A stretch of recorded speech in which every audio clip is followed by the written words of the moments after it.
Perkembangan adalah suatu perubahan progresif dalam diri individu yang berlangsung seumur hidup.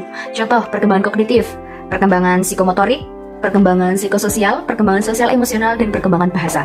Yang pertama adalah perkembangan kognitif. Perkembangan kognitif itu pusatnya ada di otak. Jadi, kalau kognitif atau apa yang ada di otaknya anak itu memang sudah berkembang dengan baik, maka ketika belajar dia pun akan bisa mengikuti pembelajaran dengan sangat baik.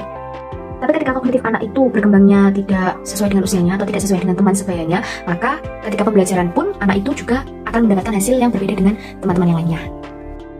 Yang kedua adalah perkembangan psikososial. Perkembangan psikososial ini bisa dikaitkan dengan perkembangan sosial emosional juga karena ini saling keterkaitan. Jadi perkembangan psikososial itu adalah perkembangan dalam diri anak itu sendiri, bagaimana cara bersosialisasinya dan bagaimana cara dia menempatkan dirinya, bagaimana cara dia beradaptasi.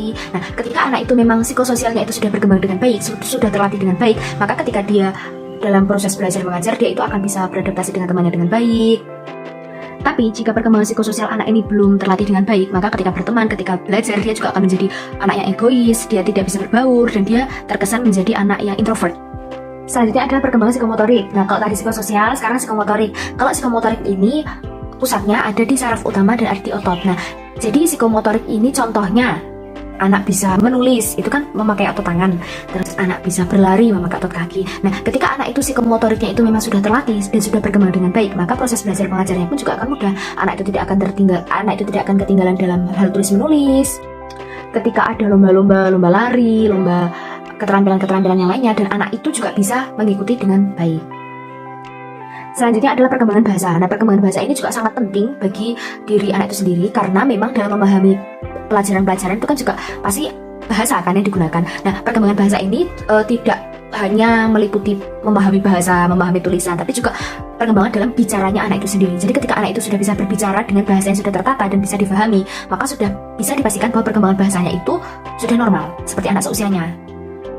Tapi kalau misal anak itu belum bisa menjelaskan apa yang dia ketahui, belum bisa menjelaskan apa yang sudah dia pahami, nah itu berarti bahasanya ini belum berkembang dengan baik. Apalagi kalau misal anak itu tidak bisa mengatakan apa yang dia inginkan, nah ini juga sangat berpengaruh pada proses belajar mengajarnya. Karena nanti guru tidak akan mengerti apa ya yang anak ini inginkan. Dia tidak bisa berbicara apapun. Dia tidak bisa berbicara hal-hal yang bisa difahami oleh pendidiknya.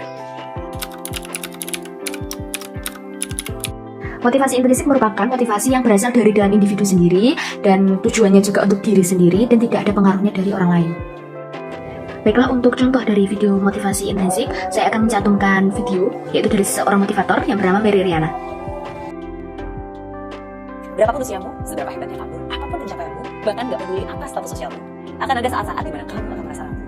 Kadang kamu merasa mampu, kadang ada saatnya kamu merasa ragu. Kadang kamu merasa orang di sekeliling mencintaimu. Kadang ada saatnya kamu merasa bahwa mereka menargetkanmu memuncak di mana. Kadang kamu merasa semua terkendalikan dengan baik. Tapi kadang ada saatnya kamu merasa dunia seperti dikit. Kadang kamu merasa bisa, tapi kadang ada saatnya kamu merasa seperti orang paling gagal sedunia. Ya, perasaan seperti itu wajar dan akan selalu terjadi.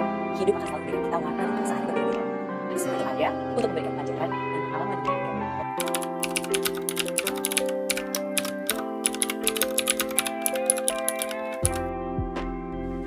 Berbeda dengan motivasi ekstrinsik. Kalau motivasi ekstrinsik itu merupakan motivasi yang memang untuk mencapai hal-hal tertentu yang berasal dari luar dirinya.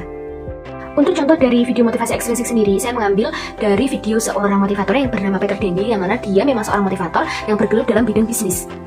5 etika kerja profesional. Yang pertama, komunikasi santun di era digital. Yang kedua, be on time alias tepat waktu. Yang ketiga, bertanggung jawab atas penyelesaian pekerjaan. Yang keempat, jangan sibuk main HP saat bicara dengan orang lain. Yang kelima, tumbuhkan can-do attitude. Miliki keyakinan dalam diri bahwa bisa menyelesaikan setiap tantangan dan tugas yang diberikan.